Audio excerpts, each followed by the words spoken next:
नमस्कार, जय हिंद। कैसे हैं आप लोग? उम्मीद है काफ़ी अच्छे होंगे, बेहतर होंगे।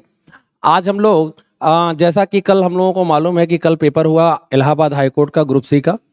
तो आज उसी पेपर का हम लोग एनालिसिस करेंगे कि कल जो मैथ्स का पेपर आया था वो पेपर कैसा था, पेपर कठिन था, सरल था। मेरे हिसाब से पेपर जो था वो मॉडरेट था, ना तो बहुत कठिन कह सकते हो ना बहुत इजी कह सकते हो। पेपर ऐसा था कि पेपर आसानी से उसको आराम से, अगर जिसने भी 25 में अगर 20-21 क्वेश्चन के नंबर जिनके आ रहे हैं तो ठीक आ रहा है, अच्छा आ रहा है, उसमें कुछ भी बुरा नहीं है फिर। ठीक है, तो चलिए देखते हैं कि पेपर में क्या था और उसको कैसे करेंगे हम लोग। तो जैसा कि आप देख रहे हैं कि ये पहला क्वेश्चन हम लोग का 51 जो है, ये क्वेश्चन आया था। पूछा जा रहा है कि 0.4777 और ये हमारा बार बार रिपीट करेगा। ठीक है, इसकी वैल्यू पूछ रहा है। तो जैसा कि हम लोग जानते हैं कि ये 7 बार बार रिपीट कर रहा है, तो 7 पे इस तरीके से हम लोग बार लगा देंगे। ठीक है, अब हम लोग जब इसको चेंज करते हैं, ये बार हटाते हैं, पॉइंट हटाते हैं, तो हम लोग पहले ऐसे लिख लेते हैं 47। ठीक है, पॉइंट हटा देंगे, बार हटा देंगे। इसके बाद जिस संख्या पे बार ना लगा हो उसे आप घटा लो। तो आप देख रहे हो कि 4 पे बार नहीं लगा है, तो इसको 4 को घटा लिया। नीचे आ जाएंगे, जितने अंकों पे जितने डिजिट पे बार लगा हो उतने बार आप नीचे 9 लिख दो। यहां 7 पे आप देख पा रहे हैं कि 7 पे बार लगा है, एक डिजिट पे बार है, तो नीचे एक बार 9 लिख देंगे। और पॉइंट के बाद आप देखिए कि पॉइंट के बाद कितने ऐसे डिजिट छूट रहे हैं जिसपे बार नहीं लगा, उसके लिए आप उतने ही नीचे 0 बढ़ा दो। एक डिजिट ऐसी है जिसपे बार नहीं लगा, तो एक 0 बढ़ा देंगे। 47 में अगर हम लोग 4 घटा दे तो ये 43 हो जाएगा, नीचे हमारा 90। अब कुछ कटने वाला तो है नहीं, तो ठीक है, यही हमारा 43/90 हमारा आंसर आ जाएगा। तो पहला ऑप्शन इसका था 43/90। ठीक है, तो जिसने भी ये किया होगा उसके लिए उसका अच्छा होगा, ये सही है आंसर। अगले क्वेश्चन पे आते हैं। अगला क्वेश्चन हमारा क्या है, देखते हैं। अगला क्वेश्चन हमारा ये 52 नंबर क्वेश्चन था। 52 नंबर क्वेश्चन क्या था, ठीक है, देखते हैं। यहां पे पूछा गया था कि ये एक ट्रायंगल दिया हुआ है एबीसी। एबीसी एक ट्रायंगल दिया गया है और ये पूछ रहा है,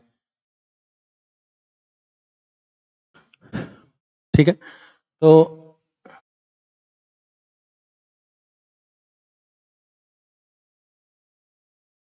यहां पे एबीसी हमारा ये ट्रायंगल है और ये एक लाइन ऐसे है एम, और ये एक लाइन ऐसे खींची गई है और ये हमारा क्यू है। ठीक है, ये हमारा यहाँ पॉइंट पी दिया हुआ है। और क्या कहा जा रहा है, कह रहा है कि ये असमद्विबाहु समकोण त्रिभुज है, यानी कि ये समकोण है। यहाँ पे बी हमारा 90 दिया हुआ है, लेकिन ये दोनों भुजाएं ए बी और बी सी बराबर नहीं है। पी क्यू बी एम के पैरेलल है, ये पी क्यू जो है ये बी एम के पैरेलल दिया हुआ है। ठीक है, और कहा जा रहा है सी पी क्यू क्या होगा, सी पी क्यू क्या होगा। यहाँ पे हमको सी पी क्यू, आप देख रहे हैं ये वाला एंगल हमको बताना है, और ये दोनों पैरेलल हैं। तो और b m is equal to a m भी दिया है, बी एम ये हो गया, बी एम और ए एम आपस में इक्वल हैं, ये दोनों बराबर दिए गए हैं। ठीक है, ये एंगल हमको निकालना है। चलिए देखते हैं कैसे करेंगे इस क्वेश्चन को। देखिए, अगर इस एंगल को मैं अगर थीटा अगर मान लेता हूं तो ये एंगल भी जो होगा वो थीटा होगा। ठीक है, क्योंकि ये दोनों साइड इक्वल दी है तो ये दोनों एंगल बराबर होगा। और ये जो है वो इस पूरे ट्रायंगल का एक्सटीरियर यानी बाह्य कोण है, तो इन दोनों कोणों के योगफल के बराबर ये 2 थीटा हो जाएगा। क्लियर, ये लाइन इस लाइन के पैरेलल है, तो यानी ये एंगल भी हमारा 2 थीटा ही होगा। ठीक है, अब हमें ये मालूम है कि ये थीटा है और ये पूरा हमारा 90 है, तो ये जो एंगल होगा, ये जो एंगल होगा, ये एंगल जो होगा वो हमारा 90 माइनस थीटा होगा, 90 माइनस थीटा होगा। चलिए, अच्छा, ये एंगल अगर हमारा थीटा है और ये पूरा अगर हमारा 90 था, तो ये 90 माइनस थीटा होगा, और ये 90 माइनस थीटा इस 90 माइनस थीटा के बराबर होगा। क्यों बराबर होगा? क्योंकि ये लाइन और ये लाइन आपस में पैरेलल है, तो ये वाला कोण और ये वाला कोण संगत कोण होगा। आप देख सकते हो कि ये वाला एंगल जो है ये 90 माइनस थीटा हो गया और ये वाला एंगल भी 90 माइनस थीटा हो गया। इसका मतलब है कि ये एंगल इस एंगल के बराबर है। तो हमसे यही पूछा जा रहा था, हमसे पूछा जा रहा था c p q. C p q, c p q आप देख पा रहे हैं, ये सी पी क्यू, ये वाला एंगल के बारे में पूछ रहा था, किसके बराबर होगा? तो ये एंगल इस एंगल के बराबर होगा, यानी कि आपका आंसर हो जाएगा p c q. P c q यानी कि आपका ये तीसरा ऑप्शन सही है। जिस बच्चे का भी पेपर है उसने पहला ऑप्शन टिक किया है तो वो आंसर उसका गलत है। यहां पे आंसर हो जाएगा PCQ, PCQ। ठीक है, नेक्स्ट क्वेश्चन पे हम लोग आते हैं। 52 के बाद हमारा क्वेश्चन नंबर हमारा 53 है। 53 देखते हैं, 53 नंबर क्वेश्चन क्या है। ठीक है, 53 नंबर देखिए, 53 नंबर क्वेश्चन दिया हुआ है कि दो इक्वेशन दी गई हैं, 30 upon x minus y plus 44 upon x plus y is equal to 10, और यहां दिया हुआ है 40 upon x minus y plus 55 upon x plus y is equal to 13 यानी कि 13। हमसे पूछा जा रहा है x इंटू वाई का मान, x इंटू वाई का मान। अब देखिए इसको सॉल्व करना है तो दो तरीके से आप सॉल्व कर सकते थे। ऊपर आप 4 का मल्टीप्लाई करो, नीचे 3 का मल्टीप्लाई करो, तो ये वैल्यू दोनों सेम हो जाएगी। आप इसको घटा लोगे तो ये कट जाएगा। कटने के बाद एक वैल्यू हमको यहां से मिल जाएगी, वो वैल्यू मिलेगी x प्लस वाई की। वही x प्लस वाई की वैल्यू यहां पुट करके आप फिर सॉल्व करोगे तो x माइनस वाई आ जाएगा। x plus y, x minus y आ गया, तो आप फिर x और y की वैल्यू निकाल लेंगे और x इंटू वाई बता देंगे। इतना कुछ करने से पहले आप ऐसे सोचिए कि यहां पर x प्लस वाई की वैल्यू ऐसी क्या रख दें कि जो 55 और 44 को आराम से काट दे। तो बेहतर होगा कि x प्लस वाई को आप देखो 55 44 का HCF 11 हो जाएगा, तो 11 आराम से काट लेगा। अगर आप 11 से काटते हो 44 को, तो 11 से अगर 44 को काटते हो तो 4 आएगा। 4 को 10 में से घटा लो, 6 होगा। और 6 से अगर 30 को काटते हो तो आपका 5 होगा। तो x माइनस वाई की वैल्यू आ जाएगी 5। अब यही जो वैल्यू x प्लस वाई और x माइनस वाई की वैल्यू निकाली आपने, इसको नीचे वाले इक्वेशन में रख के सेटिस्फाई करिए। क्या सेटिस्फाई हो रहा है? अगर सेटिस्फाई हो रहा है तो ठीक है। अगर ये x प्लस वाई की वैल्यू यहाँ 11 से काटे 55 को तो 5 आएगा। 5 को घटाओगे 13 में 8 आएगा, और 8 से अगर हम 40 को काटते हैं तो फिर हमारा 5 आएगा। तो x माइनस वाई की वैल्यू 5 आएगी। देखिए x माइनस वाई की वैल्यू 5 है। इसका मतलब है कि ऐसे हम लोग आराम से 44 और 55 का HCF लेकर, यानी 44 55 का HCF हमारा 11 होगा, तो x प्लस वाई की वैल्यू हमने 11 लेके सॉल्व की तो x माइनस वाई आ गया। ऐसे जल्दी कर सकते हैं। पूरा अगर आप बेसिक से सॉल्व करोगे तो वो टाइम ज्यादा खाएगा आपका। ठीक है, यहां सॉल्व कर लोगे तो 2x की वैल्यू हमारी हो गई 16, यानी x की वैल्यू हो गई 8। x की वैल्यू अगर 8 रखोगे इसमें तो 8 घटाओगे 11 में तो y की वैल्यू 3 आ जाएगी। x की वैल्यू 8 हो गई, y की वैल्यू 3 हो गई। हमसे x इंटू वाई पूछ रहा है तो 8 गुणे 3 होगा 24। 24 यानी कि आपका चौथा ऑप्शन। ठीक है, तो ये आपका 53 नंबर क्वेश्चन हो गया। अब इसके बाद हम लोग अगले पेज पे आते हैं। अगला पेज 53 के बाद हमारा ये क्वेश्चन नंबर 54। 54 देखते हैं क्या है। 54 नंबर क्वेश्चन है ABC हमको दिया हुआ है कि एक ट्रायंगल है जिसमें DBC का मिड पॉइंट है। देखिए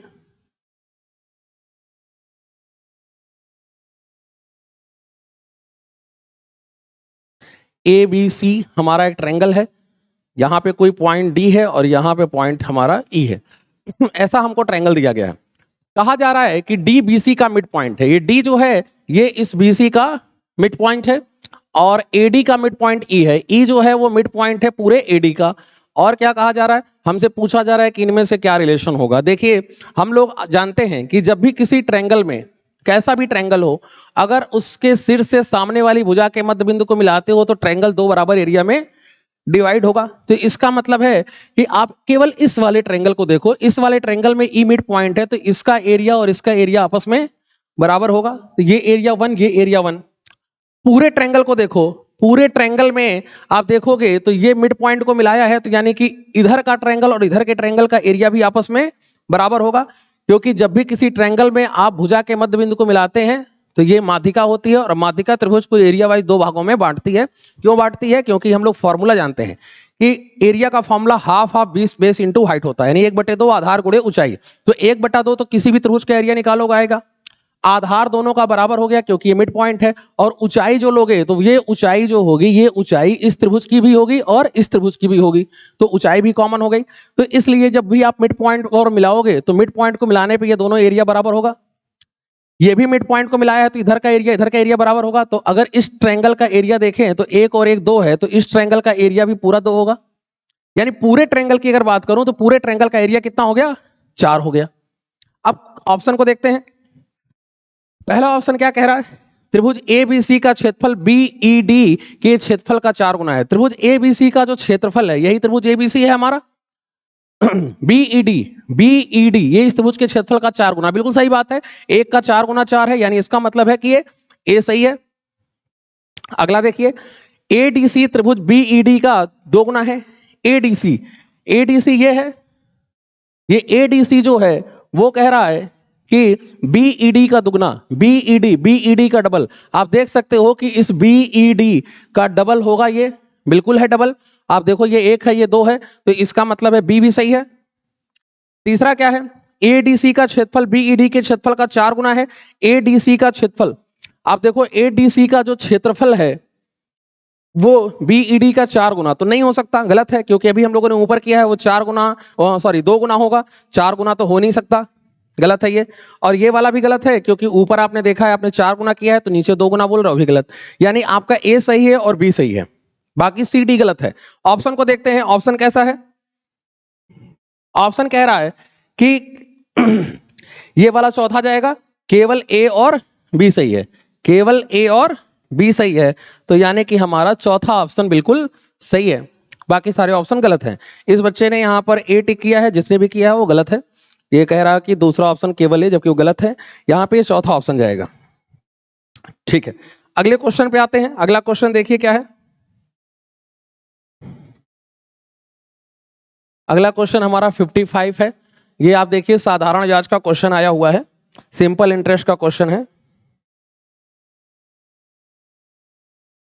इसको करते हैं।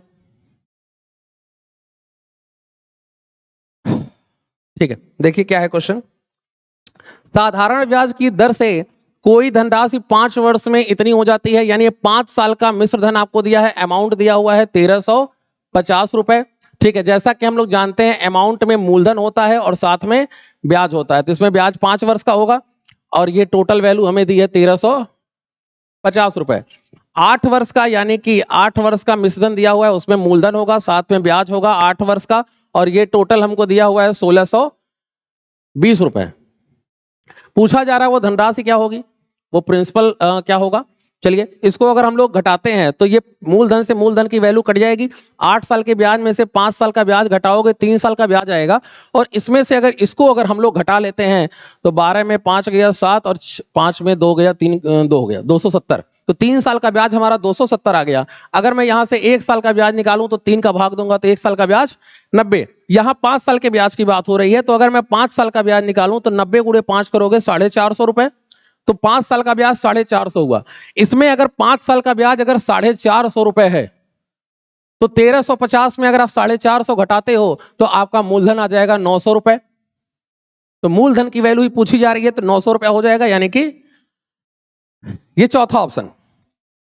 ठीक है, अगले क्वेश्चन पे बढ़ते हैं।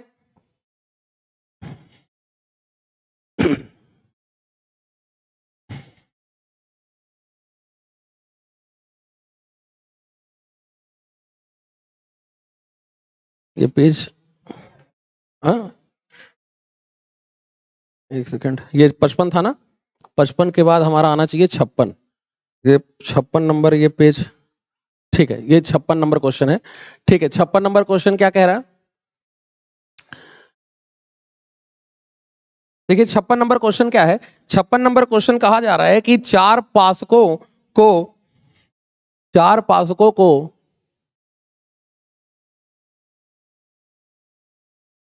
साथ साथ उछाला जाता है तो कितने तरीके से इन्हें फेंका जाए जिससे कि सभी पासकों का कुल योग हमारा 23 हो।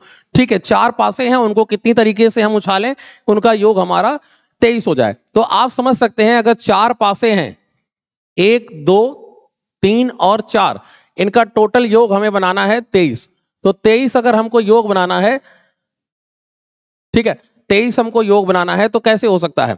अब अगर हम इसको 4 हिस्से में अगर रखें तो 6 चौका 24 होता है, और जबकि हमें जाना है 23 तक, तो यानी कि यहाँ 6 यहाँ 6 यहाँ 6 हो सकता है, तो 6 तरीका 18 और इसमें आप 5 रख लोगे तो 18 और 5 23, और कोई स्थिति नहीं बन सकती, केवल और केवल एक यही कंडीशन बन सकती है जिसमें टोटल हमारा 23 हो जाएगा। ठीक है, अब ये अलग बात है कि 5 की वैल्यू को यहाँ की जगह आप यहाँ ला सकते हो या यहाँ ला सकते हो या यहाँ ला सकते हो, यानी कि 5 को हम 4 पोजीशन पर रख सकते हैं। इस वाली पोजीशन पे चाहो तो 5 को रख लो, चाहे तो 5 को इस पोजीशन पर रख लो, चाहे इस पोजीशन पे यानी इस पोजीशन पे, यानी टोटल 4 तरीके से आप यहाँ पे रख सकते हैं। तो इसका आंसर हो जाएगा तीसरा ऑप्शन। ठीक है, अगर इसको सॉल्व करना है तो हम देख रहे हैं कि 4 पासे हैं तो फैक्टोरियल 4 लिखेंगे अपॉन, यहां पे देखिए 6 3 बार रिपीट हो रहा है तो नीचे फैक्टोरियल 3 लग दो। अब इसको सॉल्व करो, फैक्टोरियल 4 को खोलोगे 24 होगा और नीचे अगर फैक्टोरियल 3 को खोलोगे तो 6 होगा, 6 से 24 को काटोगे तो 4 आ जाएगा आंसर, यानी 4 तरीकों से ही फेंका जा सकता है। तो इसका आंसर हमारा ये हो जाएगा तीसरा ऑप्शन। अगले क्वेश्चन पे बढ़ते हैं, 56 के बाद 57 नंबर पे सवाल पे। 57 नंबर सवाल देखिए क्या है।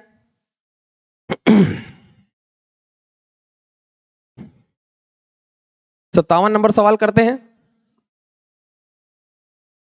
57 देखिए क्वेश्चन क्या है। 57 कह रहा है 0.22 लिखा है 3 बार, इसका मतलब क्या है 0.22 का ये क्यूब लिखा हुआ है माइनस 0.02 का क्यूब लिखा हुआ है अपॉन 0.22 2 बार है और प्लस 0.22 इंटू 0.02 और प्लस 0.02 का स्क्वायर।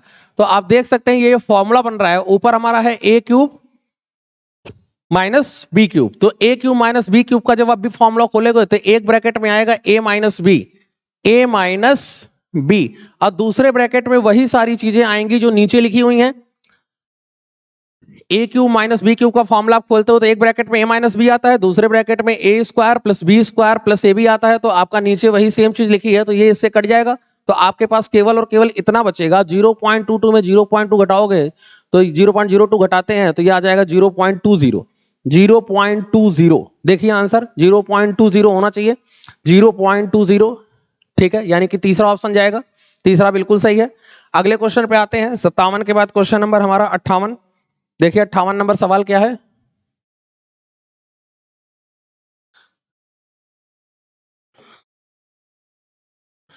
फिफ्टी 58 नंबर क्वेश्चन देखिए क्या कह रहा।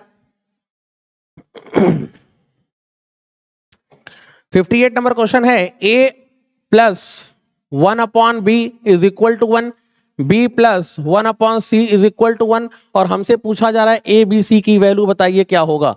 ठीक है, देखो ध्यान से, यहां पर आप बेसिक तरीके से क्वेश्चन को सॉल्व कर सकते हैं, उसमें टाइम लगता है, पेपर में इतना ज्यादा टाइम नहीं होता कि आप बेसिक तरीके से क्वेश्चन को करें। आप तेजी से करेंगे, कैसे करेंगे देखिए, यहाँ पे वैल्यू पुटिंग से इसको सॉल्व करेंगे। आप b की कोई वैल्यू रख लीजिए जिससे a की वैल्यू आ जाए। अब देखिए b की वैल्यू कैसे रखनी है उसमें भी थोड़ी समझदारी चाहिए होगी। अगर आप b की वैल्यू 0 रखते हो तो आप आंसर नहीं निकाल पाओगे क्योंकि 1/0 हो जाएगा, फिर वो इनफाइनाइट हो जाएगा, क्वेश्चन सॉल्व नहीं होगा। आपको कुल मिला के ध्यान इतना रखना चाहिए कि नीचे हमारा 0 ना आए। तो 0 नहीं रख सकते, क्या 1 रख सकते हैं? 1 पे देखते हैं, हो सकता है 1 रख सकते हैं, हो सकता है ना रख सकते हो, ट्राई करके देखते हैं। अगर b की वैल्यू 1 रखते हैं तो ये 1 होगा, एक में से अगर 1 को इधर लाके घटाते हो तो a की वैल्यू 0 आ जाएगी। यही b की वैल्यू अगर 1 यहां रखें तो 1 इधर घटाओगे तो 1/c 0 हो जाएगा, तो c फिर इनफाइनाइट हो गया, फिर वैल्यू नहीं निकल पाएगी। तो यानी कि b की वैल्यू 1 भी नहीं रख सकते, 1 नहीं रख सकते तो आप कुछ और रख लो, 2 रख लो, 3 रख लो, -1 रख लो, -2 रख लो, कुछ भी रख सकते हो। मान लो b की वैल्यू 2 रख दें, अगर b की वैल्यू 2 रखते हो तो ये 1/2 होगा, तो 1/2 तो a की वैल्यू हो जाएगी फिर 1/2, 1/2 घटाते हो एक में से तो अच्छा, यही b की वैल्यू अगर हम लोग 2 यहां रखते हैं और 1 में से घटा दें तो ये -1 हो जाएगा, तो c की वैल्यू -1 हो गई। हमसे पूछा क्या जा रहा था, a b c का गुणनफल, तो a b c, a देखो कितना आ गया हमारे पास, a हमारे पास आ गया, a की वैल्यू हो गई 1/2, b की वैल्यू कितनी हो गई, b की वैल्यू 2 रखी हमने, c की वैल्यू -1, ये 2 से 2 कट गया तो हमारा आंसर आ गया -1। तो आंसर हो जाएगा इसका -1। -1 देखते हैं, दूसरा ऑप्शन है। ठीक है, अगले क्वेश्चन पे आते हैं, क्वेश्चन नंबर 58 के बाद question number 59।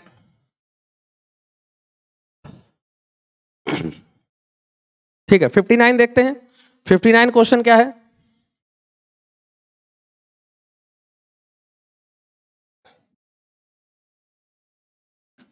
Fifty 59 number question दिया हुआ है, ए और बी का रेशियो दिया हुआ है हमको 1:1 का, बी सी का रेशियो हमें दिया हुआ है 1:3 का, सी डी का रेशियो हमें दिया हुआ है 2:3 का, और डी ई का रेशियो हमें दिया हुआ है 1 और 2 का। हमसे पूछा क्या जा रहा है, हमसे पूछा जा रहा है कि बताइए a plus b minus c plus e upon b plus c. चलिए इसको करते हैं, सबसे पहले ए बी सी डी का रेशियो बनाएंगे। ABCDE का रेशियो बनाएंगे। कैसे बनाएंगे? देखिए सिंपल है, तेजी से इसको सॉल्व करेंगे। इस तरीके से आप मल्टीप्लाई करते चले जाओ। तो एक में अगर आप इसको एक में 2 का गुणा करोगे 2, 2 एक कम फिर 2, 2 फिर 2 में अगर आप 1 2 का गुणा करते हो 4, तो A की वैल्यू 4 हो जाएगी। E की वैल्यू निकालते हैं, इसका बाहर वाले का गुणा करो, 2 3 6, 6 3 18, 18 गुणे 1 18, तो E की वैल्यू 18 हो गई। अब ऐसे गुणा करो, 1 गुणे 2 2, 2 गुणे 1 कम 2, और 2 में 1 का गुणा कर लो 2, तो यहाँ पे B की वैल्यू 2 हो गई। C की वैल्यू कैसे निकलेगी? 1 गुणे 2 2, 2 में इधर आप चले जाओ, 2 में इधर जाओगे, 2 गुणे 3 हो जाएगा 6, 6 गुणे 1 6 हो जाएगा। और D की वैल्यू कैसे निकलेगी? D की वैल्यू ऐसे निकालो, 1 गुणे 3, 3 गुणे 3 9, 9 एकम 9, तो हमारा D की वैल्यू हो जाएगी 9। मुझे उम्मीद है आप लोगों को इस तरीके से रेशियो बैलेंस करना आता होगा। ठीक है, तो ABCDE का ये हमारा रेशियो आ गया। अब हमसे क्या पूछा जा रहा है? हमसे पूछा जा रहा था A plus b minus c plus e upon b plus c minus b plus c minus d plus e. चलिए रखते हैं यहां पर, A की वैल्यू हमारी 4 है, B की वैल्यू हमारी 2 है, C की वैल्यू 6 है और E की वैल्यू हमारी 18 है।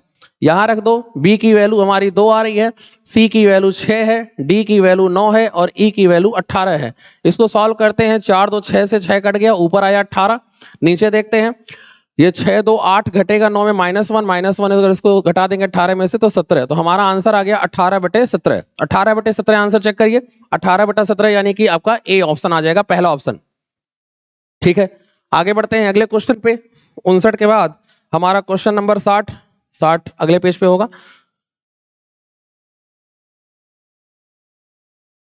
ठीक है, 60 नंबर क्वेश्चन ये है हमारा।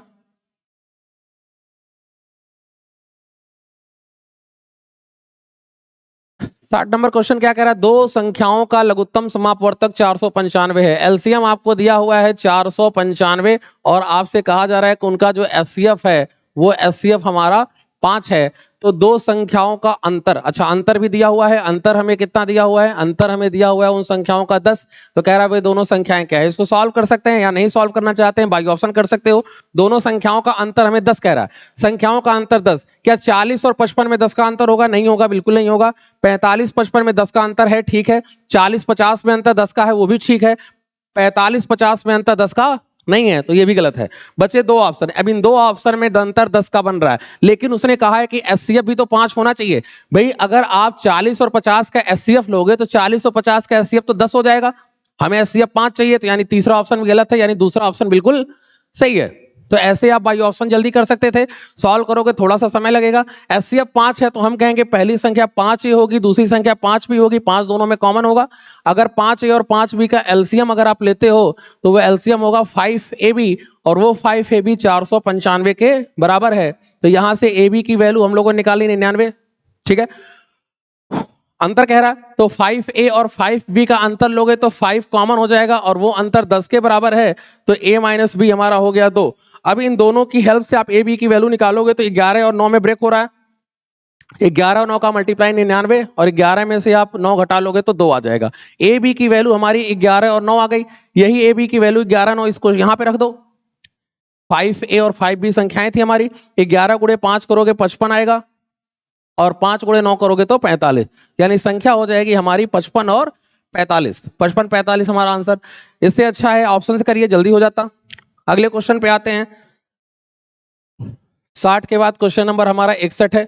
61 क्या कह रहा है? 61 देखते हैं।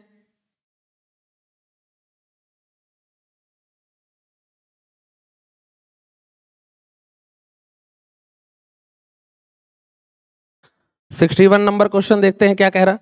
61 नंबर क्वेश्चन कह रहा है कि 15 किलोमीटर प्रति घंटे की चाल से टहलते हुए कोई बालक अपने स्कूल 20 मिनट देरी से पहुंचता है। अगली बार वह अपनी चाल 5 किलोमीटर प्रति घंटा बढ़ा लेता है तो वह 5 मिनट देरी से पहुंचता है, तो घर से स्कूल की दूरी क्या है? इस क्वेश्चन को भी दो तरीके से आप कर सकते थे, एक रेशियो बना के, एक फॉर्मूले से। रेशियो से कैसे करेंगे? देखिए, उसकी चाल जो थी वो पहले 15 थी, बाद में उसने चाल अपनी 5 किलोमीटर प्रति घंटा बढ़ा ली, तो 5 किलोमीटर बढ़ा ली, चाल 20 हो गई।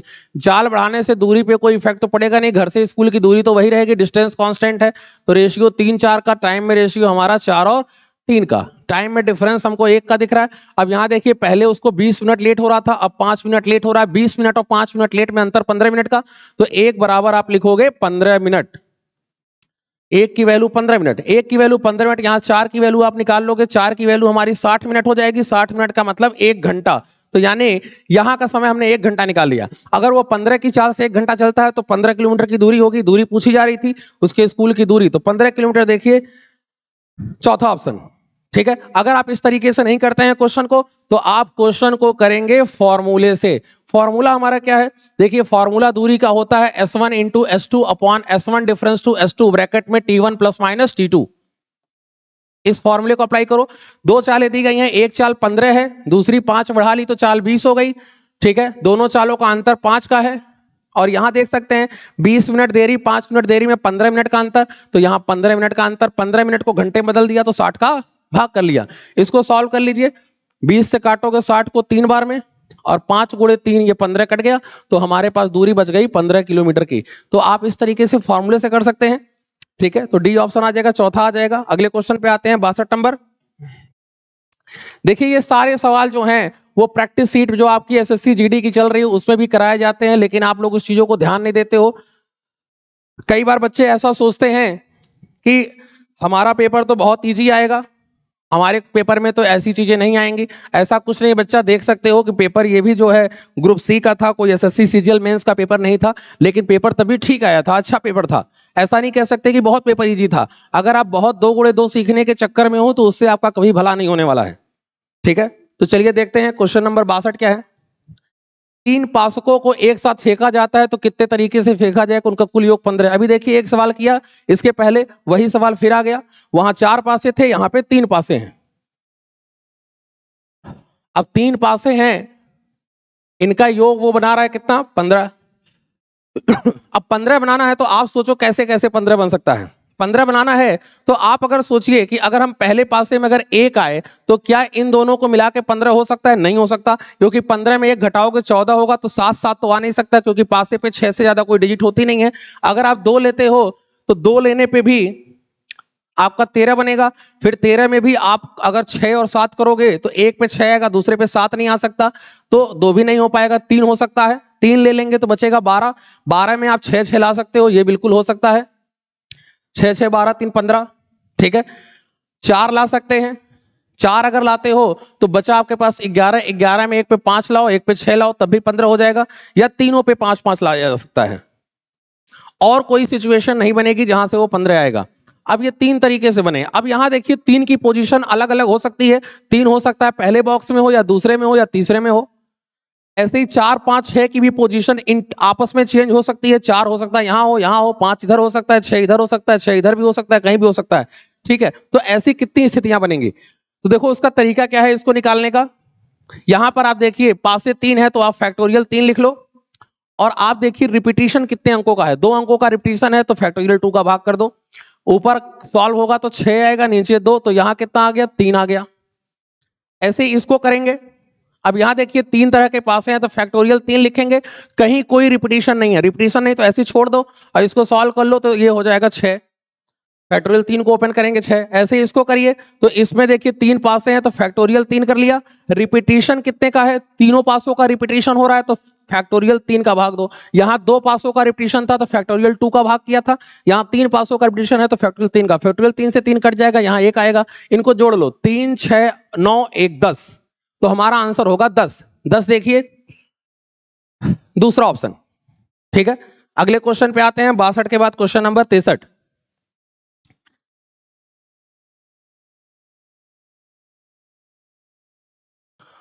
उम्मीद है आप लोगों को क्वेश्चन थोड़ा सा दिख रहा होगा, लेकिन थोड़ा शायद हो सकता है क्वेश्चन धुंधला हो। ठीक है, चलिए अगला क्वेश्चन है, एक आदमी और एक बालक जितना कार्य कर सकता है उसका 4 गुना कार्य 5 आदमी और 2 बालक कर सकते हैं, इनकी क्षमता का अनुपात पूछ रहा है।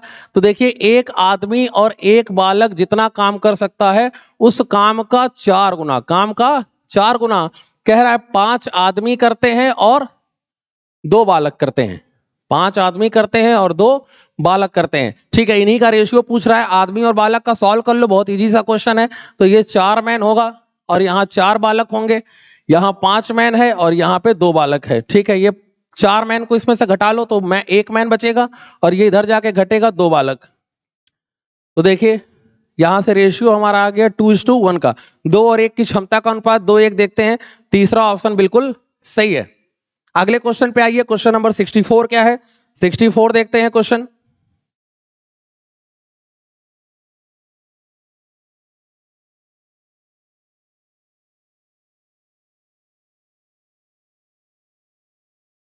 सिक्सटी फोर नंबर क्वेश्चन क्या है, 64 नंबर क्वेश्चन कह रहा है कि वह सबसे छोटी संख्या ज्ञात कीजिए जिसमें 3 जोड़े जाने पर वह संख्या 27, 35, 25, 21 से पूरी तरह विभाज्य हो। ठीक है, ऐसे क्वेश्चन में हम जानते हैं कि हम लोग एलसीएम निकालते हैं और एलसीएम निकालने के बाद जोड़ने के लिए कहता है तो घटा देते हैं, घटाने के लिए कहता है तो जोड़ देते हैं। बहुत सवाल हम लोगों ने ऐसे किए होंगे।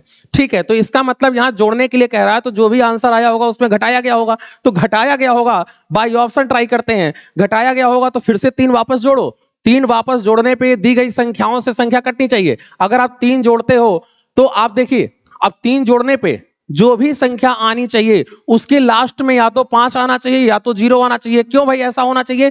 क्योंकि आप देख रहे हो संख्या को कह रहा है 25 से भी कटनी चाहिए, 35 से भी कटनी चाहिए, 35 25 दोनों में ही 5 आता है।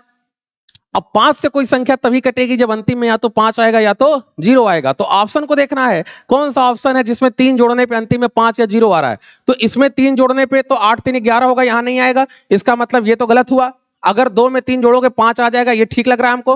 5 में 3 जोड़ोगे 8 हो जाएगा, यहां पे भी 0 5 नहीं आएगा। 0 में 3 जोड़ोगे 3 हो जाएगा, ये भी नहीं हो पाएगा। यानी हमारा दूसरा ऑप्शन बिल्कुल सही है। ऐसे जल्दी करके आप अपना समय बचा सकते थे, और या तो आप पूरा क्वेश्चन को सॉल्व करो। सॉल्व कैसे करेंगे? 27, 35, 25 और 21। ठीक है, क्लियर? तो इसका आप पहले निकालिए एलसीएम। एलसीएम निकालेंगे, एलसीएम भी निकालने के बहुत सारे 50 तरीके होते हैं। ठीक है, कैसे करेंगे? 27 35 में हमारा कुछ भी कॉमन नहीं है, 27 25 में कुछ कॉमन नहीं है, 27 21 में 3 कॉमन है, 3 से इसको काट दो। 35 से अगर चेक करेंगे तो 35 25 में 5 कॉमन है, काट दो। और 35 और 7 में 7 कट गया। ठीक है, अब जो बच गया आप इसका गुणा कर लीजिए। ठीक है, तो 27 गुणे 5 हो जाएगा हमारा 135 गुणे 35। तो ये गुणा कर लेते हैं, 35 पचे हो जाएगा हमारा 175, बचा हमारे पास 17। अब 35 तिया 105, 105 और 17 हो जाएगा 122 का 2, बचा हमारे पास 12। अब 12 बचा तो 35 से कम 35, 35 और 12 हो जाएगा 47, यानी 4725 आ गया एलसीएम। अब 4725 एलसीएम आ गया। कह रहा था 3 जोड़े जाने पे, तो हम लोग ऐसे क्वेश्चन में क्या करते हैं, 3 घटा लेते हैं। तो हमारा आंसर आ जाएगा 2722। 2722 देखिए दूसरा ऑप्शन ऐसे अच्छा था। 3 जोड़कर आप चेक कर लेते किस संख्या, कौन सी ऐसी संख्या जो 5 से कट रही है। ठीक है, और 5 से कटने का रूल मालूम है, लास्ट में 0 या 5 आना चाहिए, तो केवल यहां पे दूसरा ऑप्शन था। चलिए अगले क्वेश्चन में बढ़ते हैं। क्वेश्चन नंबर हमारा 65। 65 क्या कह रहा है देखते हैं। 65 हमारा कह रहा है कि रीना ने अपने गृह ऋण की मासिक किस्त के भुगतान के लिए अपने मासिक वेतन का 20% दिया। शेष वेतन में से 20% धनराशि गृहस्थी के खर्चे पर व्यय किया, फिर 10% उसने पेट्रोल पे खर्च किया। इस सब के बाद उसके पास इतने रुपए बच गए, तो उसका मासिक वेतन क्या था? उसका मासिक वेतन अगर हम लोग 100 मान लेते हैं तो उसका मासिक वेतन 100 था। उसने पहले कितना व्यय किया? 20% व्यय किया। तो हम पहले 100 में से 20% घटा देंगे तो ये हो जाएगा 80%। 80% में से कह रहा है कि 20% गृहस्थी पे, यहां ध्यान दीजिएगा शेष का कहा गया है, शेष वेतन में से, शेष वेतन 80 है, 80 में से 20% गृहस्थी पर और 10% पेट्रोल पे। तो 20% और 10% अगर जोड़ देंगे तो 30% होगा। ये 30 जो है इस शेष अमाउंट के 30% की बात हो रही है। तो इस 80 का 30% अगर आप कम करोगे तो 80 का 30% हो जाएगा 24। 24 कम करोगे तो ये वैल्यू हो जाएगी हमारी 56%। 56% उसकी बचत हो गई, और वही 56% बचत हमें दिया हुआ है 36,960। तो देखिए 56% की वैल्यू हो गई 36,960। 36,960 हमें पूछा जा रहा है उसकी आय। तो आय मतलब 100% की वैल्यू पूछी जा रही है। तो इस 36,960 में हम लोग 56 से डिवाइड करके 100 से मल्टीप्लाई कर देंगे, और आप इसको सॉल्व कर लीजिए। ठीक है, तो ये आपका आंसर आ जाएगा जो आना होगा। 8 से काट दो, 8 से काटोगे 8 से कटेगा 7 बार में, 8 चौका 32 और बचा 4, तो 8 छक्का 48, एक बचा 8 दूना 16, फिर 7 से कट रहा है, तो 7 से काटोगे तो ये हो जाएगा, 7 से इधर काट देते हैं, 7 छक्का 42 और बचा 4, 7 छक्का 42, जीरो और 2 जीरो बढ़ा दोगे तो 66,000 आंसर हो जाएगा। देखिए 66,000 आंसर में होना चाहिए, तो 66,000 यानी कि दूसरा ऑप्शन। ठीक है, देखिए इस क्वेश्चन को भी अगर थोड़ा सा अगर दिमाग लगाते तो इतना सारा कैलकुलेशन ना करना पड़ता। यहाँ पे देखिए उसकी जो बचत दी गई है ये दिया हुआ है, और ये ऐसी वैल्यू है जो 11 से कट रही है। 11 का रूल हमको आता है, 11 का रूल से आप इसको चेक कर सकते हो, 6 और 6 12, 9 3 12, ये कट रहा है 11 से, ये 11 से कट रहा है, तो जो आंसर होगा वेतन का वो भी 11 से कटना चाहिए। एक ही ऑप्शन है, दूसरा ऑप्शन 11 से कट रहा है, और कोई ऑप्शन चेक कर लेते हैं, और कोई तो नहीं कट रहा है। 5 9 7 16, 9 7 16 5, तो ये भी कट जाएगा, तीसरा भी कट जाएगा, और 8 8 16, 16 में से 5 गया, पहला भी कट जाएगा। तो चलिए यहाँ पे देखिए 3 ऑप्शन है, जो हमारा पहला दूसरा तीसरा तीनों ही 11 से कट रहे हैं। ठीक है, कोई बात नहीं, अगर एक ऑप्शन कटता तो वही आंसर होता। 3 कट रहे हैं, सॉल्व कर लेंगे हम लोग। तो इस तरीके से हम लोगों ने सॉल्व कर लिया, तो आंसर 66,000 हो गया। अगले क्वेश्चन पे आते हैं, 65 के बाद क्वेश्चन नंबर हमारा 66। 66 नंबर हमारा क्वेश्चन क्या है, देखते हैं। 66 नंबर क्वेश्चन देखिए ट्रिग्नोमेट्री का है। क्या कह रहा है, कहा जा रहा है कि 7 sine square x plus 3 cos square x is equal to 4। तो पूछा जा रहा है tan x की वैल्यू क्या होगी। बहुत इजी सा क्वेश्चन है। अब देखो ये 3 कॉस, अब यहाँ पे इसको ऐसे लिख सकते हो, ये 7 साइन स्क्वायर है तो इसको 4 साइन स्क्वायर एक्स लिख सकते हैं, और प्लस 3 साइन स्क्वायर एक्स लिख सकते हैं, और प्लस 3 कॉस स्क्वायर एक्स बराबर 4। इन दोनों में से अगर आप 3 कॉमन ले लेते हो तो अंदर बचेगा sine square plus cos square. Sine square plus cos square की वैल्यू हम लोग को मालूम है 1 होती है, तो हमारे पास बचा 4 साइन स्क्वायर एक्स, और यहां पे 1 हो गया, तो ये 3 कॉमन है, बराबर में 4, तो 4 sine square x is equal to 1, और 4 का भाग दे दोगे तो साइन स्क्वायर एक्स की वैल्यू 1/4, रूट अगर हम लोग ले लेते हैं तो साइन एक्स की वैल्यू 1/2। हम लोग जानते हैं साइन में वैल्यू 1/2 हमारा 30 डिग्री एंगल पे होता है। ठीक है, हमसे पूछा क्या जा रहा था, हमसे पूछा जा रहा था tan x मतलब tan 30 डिग्री। tan 30 डिग्री की वैल्यू कितनी हो जाएगी, tan 30 डिग्री की वैल्यू 1/√3 हो जाएगी, तो यानी कि पहला ऑप्शन बिल्कुल सही है, 1/√3। अगले क्वेश्चन पे आते हैं।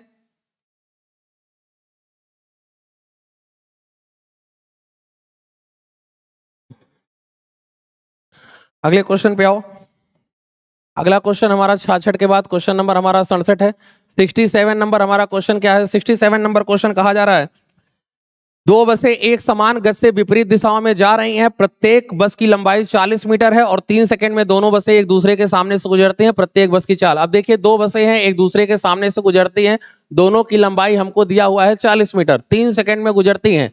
ठीक है, एक दूसरे के सामने प्रत्येक बस की चाल कह रहा है कि ठीक है, प्रत्येक बस की चाल। तो चलिए दोनों बसें अगर एक दूसरे को क्रॉस करेंगी तो दोनों की लंबाइयां पार होंगी, तो 40 और 40 80 पार होगा, और 3 सेकंड में पार होगा, तो 3 सेकंड का भाग दे दिया, तो मीटर पर सेकंड में हमारी चाल आ गई।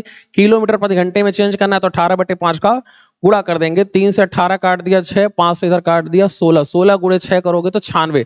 अब ये जो 96 किलोमीटर आ गई, इसमें दोनों की चालें हैं।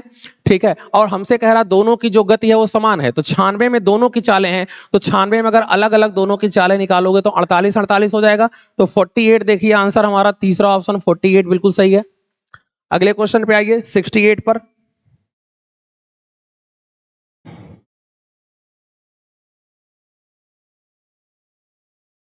68 क्वेश्चन क्या कह रहा देखते हैं।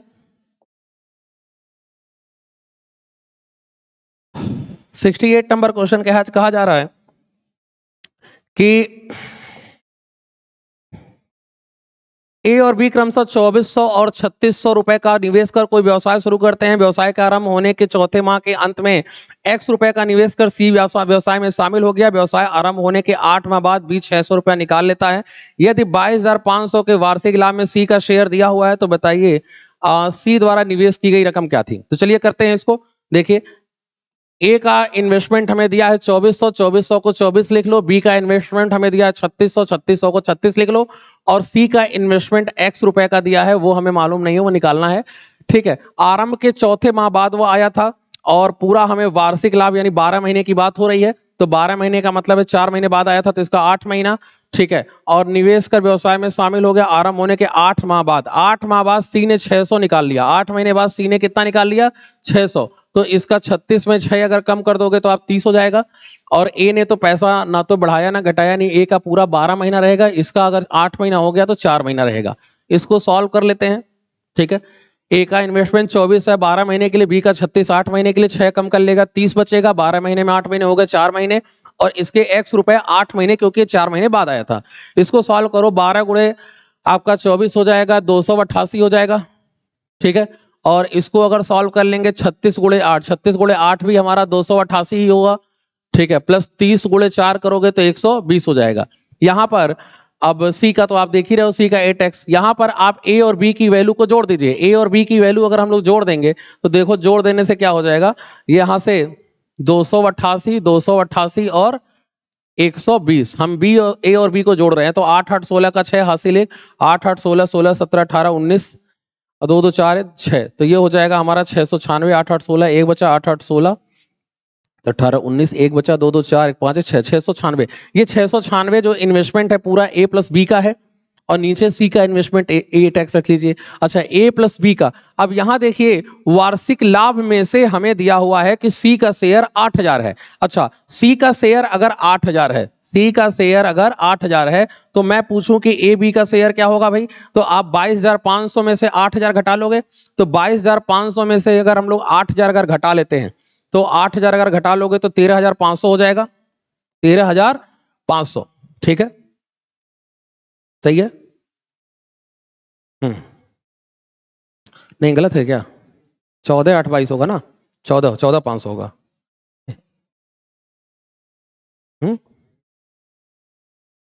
14 500 कितना होगा, 14 500 6, हाँ ठीक है 14 500। तो 14 500 ए प्लस बी की वैल्यू हो गई और सी की वैल्यू 8000।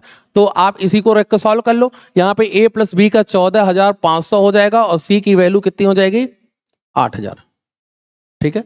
तो 14 और 8 हमारा 22 हो जाएगा, ठीक है। इसको सॉल्व करेंगे, 2 जीरो से 2 जीरो कट जाएगा, 5 अगर 8 से इधर काटते हो तो 8 से काटोगे 10 बार में, 5 से काटोगे 29 हो गया, 5 दूना 10, 29 से इधर काट लेते हैं, 29 से अगर इधर काटे तो 29 से भाग दोगे तो 29 दूना 58, 29 दूना 58, 11 बचा नहीं 116, तो 29 से 4 बार कट गया, तो x की वैल्यू आ गई 24 दूना 48। 48 का मतलब हमने 2 जीरो हटाए थे सब में ए बी में से, तो 2 जीरो आप बढ़ा दो फिर से, तो 4800, 4800 देखो आंसर है 4800 हमारा पहला ऑप्शन।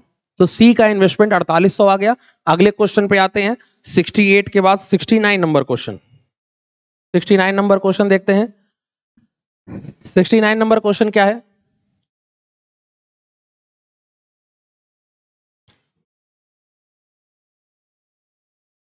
ठीक है।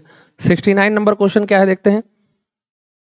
किसी व्यक्ति ने सूचीबद्ध मूल्य पर 20% की छूट देकर 1500 के सूची मूल्य पर कोई सामान खरीदा और इतने रुपए में उसको निवल मूल्य तक लाने के लिए कितनी और छूट देनी पड़ेगी। देखिए कोई वस्तु है जिसका अंकित मूल्य यानी मार्क प्राइस हमको दिया हुआ है 1500 रुपया, इस पे एक 20% का डिस्काउंट हुआ पहले, तो अगर हम 1500 का 20% निकालेंगे 300 रुपया, 300 रुपया अगर आप कम करोगे तो वैल्यू आ जाएगी 1200 पर, और 1200 वाली वैल्यू को हमें लाना है 1104 पर। तो 1104 पे लाने के लिए आप कितना कम करो भाई, ये 96 कम करोगे। 96 ये कम कहां से करोगे, ये 1200 से करोगे। तो आपको यही पता करना है कि ये 96 हमारे 1200 का कितना, 12/96 8% हो जाएगा, काटोगे तो हमारा 8%। ये जो दूसरा डिस्काउंट है वो कितना परसेंट आया, 8%, 8% यानी कि बी ऑप्शन, दूसरा ऑप्शन। अगले क्वेश्चन पे आते हैं, क्वेश्चन नंबर 70 क्या है, 70 नंबर क्वेश्चन देखिए। 70 नंबर क्वेश्चन क्या कह रहा है,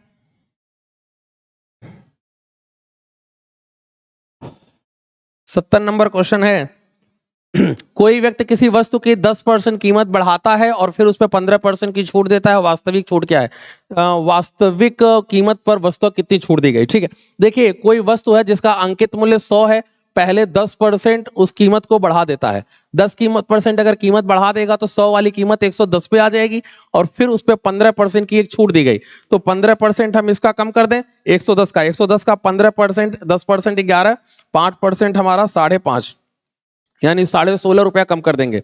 16.5 रुपया अगर हम 110 में से घटा लें तो 93.5 आ जाएगा। अब आप यहां से तुलना करके देखिए कि यहां से आपकी छूट कितनी हो गई। 100 वाली वैल्यू 93.5 पे आ गई, इसका मतलब 6.5% की छूट हो गई। तो 6.5% आंसर देखते हैं। तीसरा ऑप्शन हमारा बिल्कुल सही है। ठीक है, 10% बढ़ा दिया, 11 और 5 16, 16% 16.5 घटा दिया तो 10 और 6, ठीक है 93.5 यानी 6.5%, यानी कि तीसरा ऑप्शन हमारा बिल्कुल सही है। अगले क्वेश्चन पे आते हैं। अगला क्वेश्चन देखिए हमारा 71 क्या कह रहा है। 71 नंबर क्वेश्चन देखिए।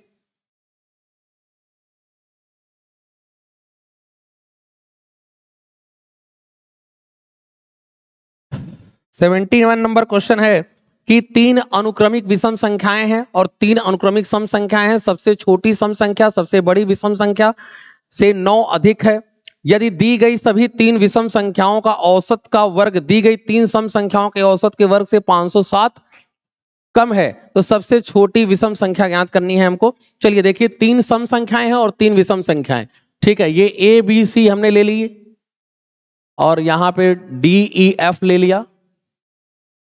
ठीक है, ये 3 हमारी जो है वो सम संख्याएं हो गई और ये 3 जो है वो हमारी विषम संख्याएं हो गई। ठीक है, कहा जा रहा है अनुक्रमिक, अनुक्रमिक का मतलब लगातार। ठीक है, लगातार होनी चाहिए। सबसे छोटी जो सम संख्या है सबसे बड़ी विषम संख्या से 9 अधिक है। सबसे छोटी सम संख्या यही हुई और सबसे बड़ी विषम संख्या ये हुई। अब ये जो सबसे छोटी सम संख्या है वो सबसे बड़ी विषम संख्या से 9 अधिक है। ठीक है, सबसे छोटी सम संख्या सबसे बड़ी विषम संख्या से 9 अधिक, यानी सबसे बड़ी विषम संख्या x होगी तो ये x प्लस 9 होगी। ठीक है, फिर क्या कहा जा रहा है, ये सभी 3 संख्याओं के औसत का वर्ग, सभी 3 विषम संख्याओं के औसत। अच्छा ये बताइए कि ये अगर x है तो ये 2 कम होगा यानी x माइनस 2 होगा और ये इससे 2 कम होगा तो ये x माइनस 4 होगा। ठीक है, ये तीनों संख्याएं हम लोगों ने निकाल ली विषम, x माइनस 4, x माइनस 2 और ये x है। अब ये आगे जाओगे तो ये बढ़ती जाएंगी, तो ये x प्लस 9 है तो ये x प्लस 11 हो जाएगा और ये हमारा हो जाएगा x प्लस 13। ठीक है, यहां से हमने तीनों संख्याएं निकालनी। वैसे तीनों निकालने की कोई जरूरत नहीं है, चलो हमने लिख लिया। अब हमसे कह रहा है कि विषम 3 जो संख्या उनके औसत का वर्ग और 3 सम संख्याओं के औसत के वर्ग से 507। तो सम संख्याओं का औसत जो होगा ये बीच वाली संख्या होगी।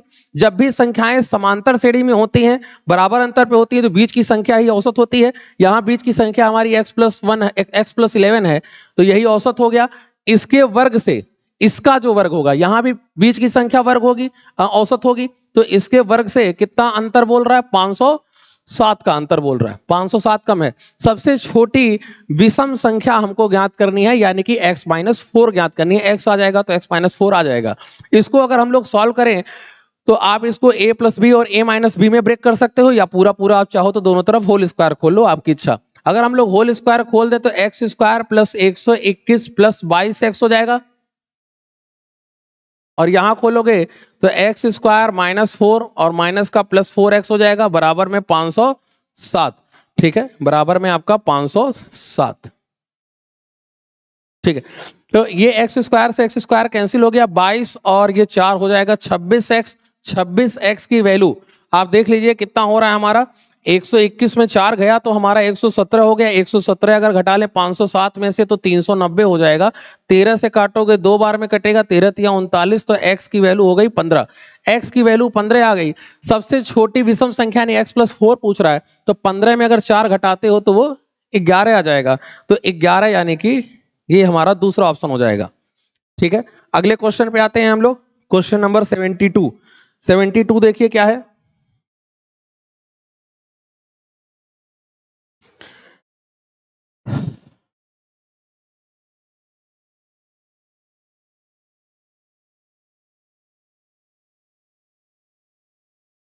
सेवेंटी टू नंबर क्वेश्चन देखते हैं क्या है। 72 कह रहा है x प्लस 1 और x प्लस 2 बहुपद a x square plus b x plus c के गुणांक हैं, घटक हैं, तो a plus b plus c upon minus a plus b plus c का वैल्यू। अगर ये इसका फैक्टर है a x square plus b x plus c का फैक्टर हमारा फैक्टर जो है वो x प्लस 1 है और x प्लस 2 है, तो इसका सीधा मतलब है कि x की वैल्यू अगर हम लोग अगर हम लोग x की वैल्यू अगर -1 रख दें और x की वैल्यू -2 रख दें तो ये हमारा 0 हो जाना चाहिए। अगर x की वैल्यू अगर हम लोग -1 रखते हैं तो -1 का स्क्वायर तो +1 हो जाएगा, तो a यहाँ -b और +c इज इक्वल टू 0। ठीक है, एक इक्वेशन यहां से आ गई। यहां पे अगर हम लोग रख दें अगर x की वैल्यू -2 तो -2 का स्क्वायर हो जाएगा 4a और यहां हो जाएगा -2b और +c इज इक्वल टू 0। ठीक है, इन दोनों को सॉल्व करके हम लोग निकाल लेंगे वैल्यू। अगर हम नीचे वाले से ऊपर वाले को घटा देंगे तो 3a और यहां से हो जाएगा हमारा -b और ये c कट जाएगा तो 0, तो b इज इक्वल टू आ गया 3a। b की इज इक्वल टू क्या आ गया हमारा, तो b इज इक्वल टू आ गया 3a। यही b की जगह पे अगर 3a अगर हम लोग यहां रख दें तो a minus 3a plus c is equal to 0, तो यहां से हमको देख सकते हैं c की वैल्यू आ जाएगी 2a। ठीक है, अब हमसे जो पूछा जा रहा है वहां आप वैल्यू रख दो।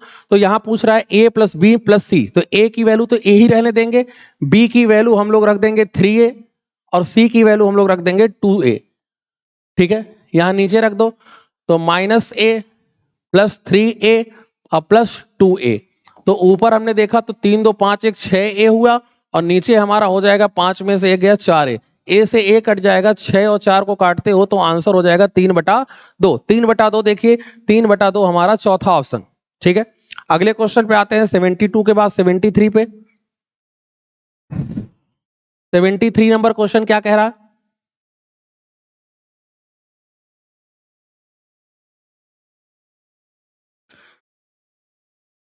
73 नंबर क्वेश्चन कह रहा है कि वह सबसे छोटी संख्या क्या है जिसमें 3 5 6 8 10 12 से भाग देने पे 2 शेषफल बचता हो और 13 से पूर्णतः विभाज्य हो। तो देखिए इसको आप सॉल्व करेंगे तो टाइम ज्यादा जाएगा आपका।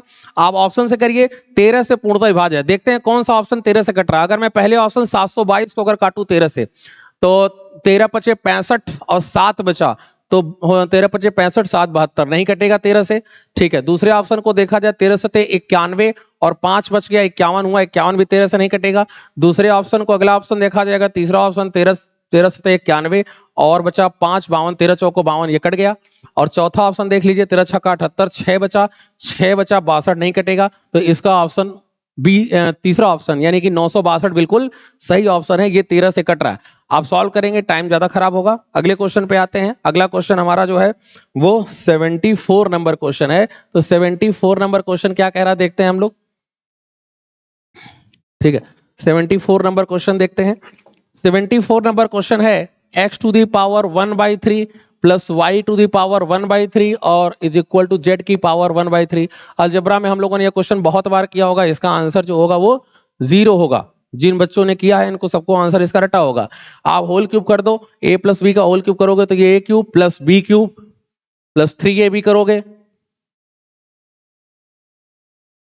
और ब्रैकेट में a प्लस बी की वैल्यू आप रख दोगे z की पावर 1/3 और इधर क्यूब करोगे तो ये क्यूब रूट हट जाएगा। z को इधर ले जाओ, ये पूरा पार्ट इधर आ जाएगा। तो x plus Y minus Z is equal to -3 x की पावर 1/3 y की पावर 1/3 z की पावर 1/3। यहाँ पे अगर दोनों तरफ हम लोग क्यूब कर दें, क्योंकि यहाँ पे देखिए क्यूब है तो क्यूब कर दिया जाए तो x plus Y minus Z का होल क्यूब और यहाँ पे आप क्यूब अगर करते हैं तो ये -27 हो जाएगा और x y z क्यूब करने पे ये सारे क्यूब रूट खत्म हो जाएंगे। इसको पूरा उधर लेके चले जाइए तो x plus Y minus Z का whole cube plus 27xyz is equal to 0। यही पूछा जा रहा है तो इसका आंसर 0 हो जाएगा, यानी कि चौथा ऑप्शन। तो इस तरीके से हम लोग आसानी से सॉल्व कर सकते हैं। ठीक है, और जिन बच्चों ने इस सवालों को किया होगा उनको इनका आंसर रटा होगा। इसमें बहुत सारे सवाल ऐसे थे जो डायरेक्ट सीट में ही आपको जो भी क्लास में सीट कराई जाती है डायरेक्ट सीट से ही सारे सवाल रखे हुए थे। आगे बढ़ते हैं अगले क्वेश्चन पे।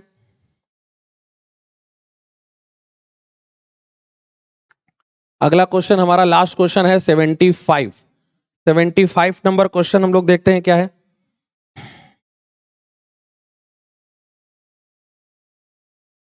75 कह रहा है कि एक्स नामक किसी व्यक्ति ने अपनी पत्नी, 2 पुत्रों और 1 पुत्री के बीच कुछ रकम वितरित किया और स्वयं के लिए कुछ धन रखा। कुल राशि का 20% उसने अपनी पत्नी को दिया, इसका 22% अपने स्वयं के लिए रखा, शेष धन का 60% उसने अपने पुत्रों में बांटा और शेष धनराशि अपनी पुत्री को दिया। यदि वह पुत्री को अपने पास रखी गई धनराशि से अगर 2940 रुपया अधिक दिया तो उसने अपने पुत्रों को कुल कितनी धनराशि वितरित की। चलिए देखते हैं उसने किसको किसको पैसा दिया। अपनी पत्नी को, 2 पुत्रों को, पत्नी लिख लीजिए यानी वाइफ, 2 सन है उसके, और एक पुत्री है, एक डॉटर है, और स्वयं भी कुछ रखा है, स्वयं यानी जो एक्स है, अच्छा इसने भी कुछ रखा है पैसा, ठीक है। अच्छा ये टोटल जो वैल्यू होनी चाहिए वो हमारी 100% होनी चाहिए, ठीक है। अब कह रहा कुल राशि का 20% उसने अपनी पत्नी को दिया, तो 20% यहां लिख लेते हैं, ये 20% उसने अपनी वाइफ को दिया है, ठीक है। 22% उसने स्वयं रखा, तो इस व्यक्ति ने 22% स्वयं के लिए रखा है, ठीक है। फिर आगे क्या क्या कहा जा रहा है, शेष का 60% उसने अपने पुत्रों, शेष का, अब ध्यान रखेंगे शेष का, 100 में से अगर ये हम लोग 42 घटा लेते हैं तो 100 में 42 घटाओगे तो शेष बचेगा 58, और इस 58 का कहा जा रहा है 60%। 58 का अगर आप निकालते हो 60%, ठीक है, तो 6 से अगर गुणा करें, 6 8 48, 4 बचेगा, 6 5 30, 4 34, और दशमलव लगा देंगे तो 34.8, ये 34.8 जो है उसने अपने पुत्रों को दिया। और क्या कह रहा है फिर आगे, और पुत्रों को दिया, शेष अपनी पुत्री को दिया।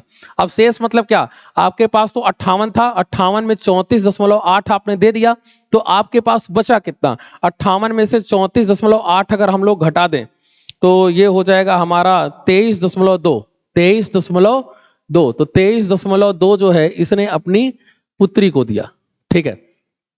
23.2% इसने अपनी पुत्री को दिया। फिर आगे क्या कहा जा रहा है क्वेश्चन में, आगे कहा जा रहा है कि इतने रुपए अधिक, यदि वह अपनी पुत्री को अपने पास रखी गई धनराशि से 2940 अधिक दे, यानी कि पुत्री और उस व्यक्ति में अंतर की बात हो रही है, तो इसका अंतर अगर आप लोगे तो 1.2% का अंतर, ये 1.2% का अंतर आपको 2940 के बराबर दिया है। कुल धनराशि यानी कि हमसे 100% पूछा जा रहा है कि 100% की वैल्यू क्या होगी, तो इसमें आप 2940 में 1.2 से डिवाइड करके 100 से मल्टीप्लाई कर लो, तो आप अगर इसको सॉल्व करते हो तो 2940 और एक जीरो और बढ़ा लो, दशमलव हटाने के लिए 12 से काट देते हैं इसको, 12 से अगर काटोगे 12 दूना 24, और हमारा बचा कितना, 5 बचा, 12 दूना 24, 5 बचा, तो 12 चौका 48 और 6 बचा, 12 25 60, तो ये हो गया हमारा, कुछ गड़बड़ कर दिया हम लोगों ने, 1.5% 1.2 का भाग किया, ठीक है, जीरो बढ़ा लिया, 12 दूना 24, 5 बचा, 12 चौका 48 और 6 बचा, 12 25 60, तो 245, और हमसे पूछा क्या जाता कुल धनराशि, 245 और 000 आ गया ये, तो क्या ऐसा आंसर है? अच्छा यहाँ पे सॉरी, ये कुल राशि नहीं पूछ रहा है, ये पूछ रहा है कि उसने अपने पुत्रों को कितना दिया, तो पुत्रों को पूछ रहा है, तो पुत्रों को उसने अपने दिया है 34.8%, तो ये 34.8 की वैल्यू निकालनी है, तो यहाँ पे थोड़ा कैलकुलेशन में हम लोगों को थोड़ा सही करना पड़ेगा, हम लोग टोटल राशि यहाँ पे निकाल रहे हैं, तो यहाँ पे 100 का मल्टीप्लाई नहीं होगा, यहाँ पे आप मल्टीप्लाई करोगे 34.8 का, ठीक है, तो आप दशमलव हटा लो, 2940 ये 348 और बटा 12, ठीक है। अब आप इसको कैलकुलेट कर लीजिए, 6 से कटी रहा है, 6 दूना 12, 6 चौका 24, 5 6 9 54 0, और 2 इधर काट सकते हो, 2 1 कम 2, 2 7 14, 2 चौका 8, ठीक है, तो ये हो गया 490 मल्टीप्लाइड बाई 174, ठीक है। तो आप देखिए लास्ट में जीरो तो आएगा ही, तो जीरो तो इसमें तो नहीं आ रहा, चौथा तो नहीं है, और 4 और 9 का मल्टीप्लाई करोगे तो 9 चौका 36, 36 में 6 आना चाहिए, 6 किसी में आ रहा है, हाँ बिल्कुल आ रहा है, तो आप देख सकते हो यहाँ पे लास्ट में जीरो है, उसके पहले 6 है, यानी पहला ऑप्शन बिल्कुल सही है इसका, ठीक है। उम्मीद है आप लोगों को मेरा पेपर एनालिसिस पसंद आया होगा, ठीक है। इस तरीके से और भी जो भी पेपर होते रहेंगे उसका हम लोग एनालिसिस करते रहेंगे। चलिए आज का वीडियो यहीं तक रखते हैं, नमस्कार, जय हिंद।